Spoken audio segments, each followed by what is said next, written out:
صبر والے، جہاں اتنا صبر کیا وہاں تھوڑا اور سہی، کیونکہ سورہ یوسف مثال ہے کہ صبر کرنے والے ہمیشہ خوبصورت اختتام پائیں گے۔ جب رب کے فیصلے سمجھ آنا شروع ہو جائیں تو دل ضد کرنا چھوڑ دیتا ہے۔ صبر، جب زمین تمہیں تنگ لگے تو آسمان کی جانب دیکھنا، نم آنکھوں سے مسکرانا اور کہنا، اچھا تو ایسے راضی، میں بھی ایسے راضی۔ شکر، اللہ کا شکر ادا کیا کرو۔ قرآن پاک بھی الحمدللہ سے شروع ہوتا ہے۔ اللہ پر یقین، اللہ بہتر کرے گا، لیکن اللہ نے بہتر نہ کیا تو یقین رکھو وہ بہترین کرے گا۔ بے شک لہجے سخت ہیں، زندگی تنگ ہے، تہمتوں کا انبار ہے، زندگی دشوار ہے، لیکن آپ نے صبر کرنا ہے، کیونکہ میرا اللہ عز و جل صبر کرنے والوں اور جہالت کو ترک کرنے والوں کے ساتھ ہے۔ صبر کا دامن نہیں چھوڑنا، وقت بھی بدلے گا، حالات بھی بدلیں گے اور دعا بھی قبول ہوگی۔ ہم ہمیشہ نعمتوں کو اپنی نیکیوں کا انعام سمجھتے ہیں اور مصیبتوں کو گناہوں کی سزا۔ اس دنیا میں جزا بہت کم ملتی ہے اور اس میں بھی امتحان ہوتا ہے۔ نعمت شکر کا امتحان ہوتا ہے اور مصیبت صبر کا۔ عبداللہ بن عمر رضی اللہ تعالیٰ عنہما بیان کرتے ہیں کہ رسول صلی اللہ علیہ وسلم نے میرے کندھے کو پکڑ کر فرمایا، دنیا میں ایسے رہو جیسے کوئی اجنبی ہو یا راہ چلتا ہو۔ تمہیں احساس نہیں ہوتا تو وہ رشتے زمین پر پڑے ان سوکھے پتوں کی طرح ہوتے ہیں جو کبھی پل میں ادھر یا ادھر پھر رہے ہوتے ہیں اور بالآخر وہ پتے کسی کے بھی پاؤں میں آ کر کچل جاتے ہیں۔ اس لیے اپنے اندر احساس کا مادہ پیدا کرو تاکہ سب سے بڑی طاقت اگر کسی کے پاس ہو بھی تو وہ آپ کے پاس ہو، جس کو احساس کہا جاتا ہے۔ یہ لازم نہیں ہے کہ ہم ایک دوسرے کو خوش کرنے کی کوشش کریں، یہی کافی ہے کہ ایک دوسرے کو تکلیف نہ پہنچائیں۔ یہ ضروری نہیں ہے کہ ہم دوسروں کی اصلاح کریں، یہی کافی ہے کہ ہماری نگاہ اپنے عیبوں پر ہو۔ حتیٰ کہ یہ بھی ضروری نہیں ہے کہ ہم ایک دوسرے سے محبت کریں، بس اتنا کافی ہے کہ ایک دوسرے کے دشمن نہ ہوں۔ زندگی میں دکھ جس شدت کا بھی ہو، اللہ نے آپ کو آپ کے حصے کا سکھ بھی ضرور دینا ہے۔ آپ کا حساب کتاب شاید غلط ہو جائے، لیکن اس کے پاس سارا حساب کتاب بالکل اپنی اصل حالت میں موجود ہے۔ وہ اگر دکھ سے گزار رہا ہے تو سکھ بھی اس کے در سے ہی ملے گا۔ زرد پتے جہاں سے اترتے ہیں، سبز پتے۔ اگر تمہارا نماز کو دل نہیں کرتا مگر پھر بھی تم نماز ادا کرتے ہو تو فخر کرو خود پر کہ تم نماز اپنے دل کے لیے نہیں بلکہ اللہ تعالیٰ کے لیے ادا کرتے ہو۔ سو تم نماز قائم کرو، یہی نماز تمہیں سکون دے گی، آنکھوں کو چین دے گی، چہرے کو نور دے گی اور دل کو راحت دے گی، اور ہو سکتا ہے تم اللہ تعالیٰ کو اتنے پسند آ جاؤ اور اس کے فضل سے جنت الفردوس میں اعلیٰ مقام پا لو۔ سو تم نماز قائم کرو۔ ہر دفعہ آپ کو اپنا غم بانٹنے کے لیے کاندھا میسر نہیں ہوتا، لیکن سجدہ کرنے کے لیے زمین ہر وقت میسر ہے، اور آپ اپنا دکھ اپنے رب کریم سے ہر وقت بانٹ سکتے ہیں۔ یہ سہارا سب سہاروں سے بڑا ہے۔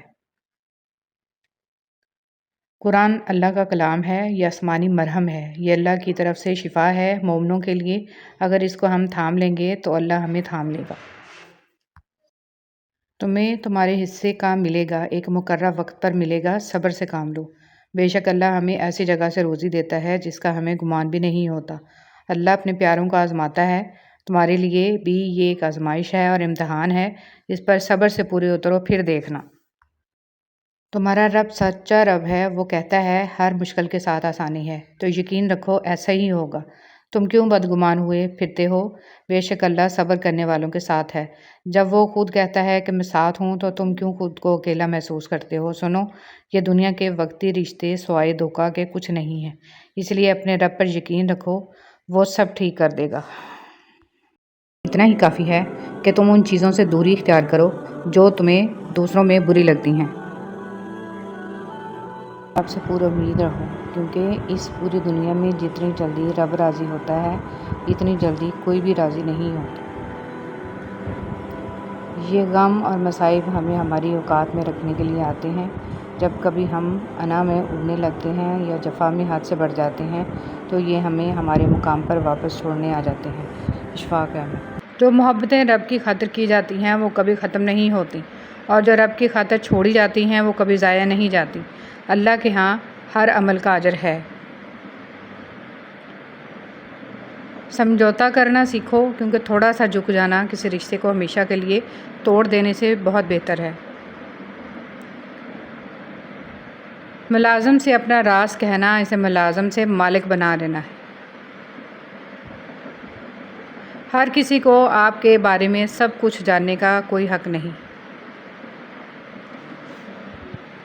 انسان کا زوال تب شروع ہوتا ہے جب وہ اپنے ساتھ مخلص رہنے والے لوگوں سے منافقت شروع کر دیتا ہے۔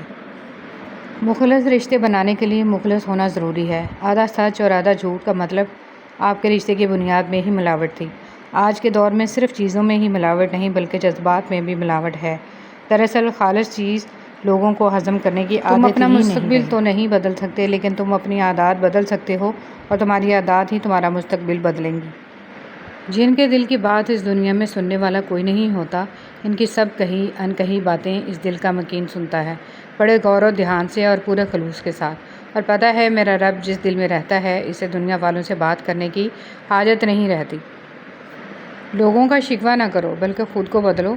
پاؤں کو مٹی سے بچانے کا طریقہ جوتا پہننا ہے، نہ کہ سارے شہر میں قالین بچھانا۔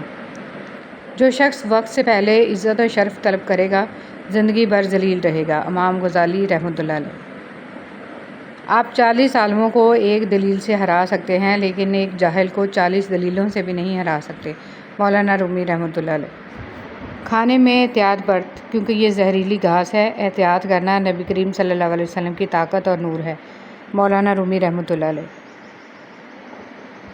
گمسم اور اداس مت رہو، باہر آؤ جاؤ اور اپنی دنیا کو تلاش کرو۔ جلال الدین رومی رحمۃ اللہ علیہ۔ نصیحت سے نہیں ٹھوکر سے سبق لیتے ہیں کیونکہ نصیحت اکثر ایک کان سے داخل ہو کر دوسرے کان سے باہر نکل جاتی ہے مگر ٹھوکر سیدھی دل پر لگتی ہے۔ زندگی میں جو چاہیں حاصل کر لیں، بس اتنا خیال رکھیں کہ آپ کی منزل کا راستہ کبھی لوگوں کے دلوں کو توڑتا نہ گزرے۔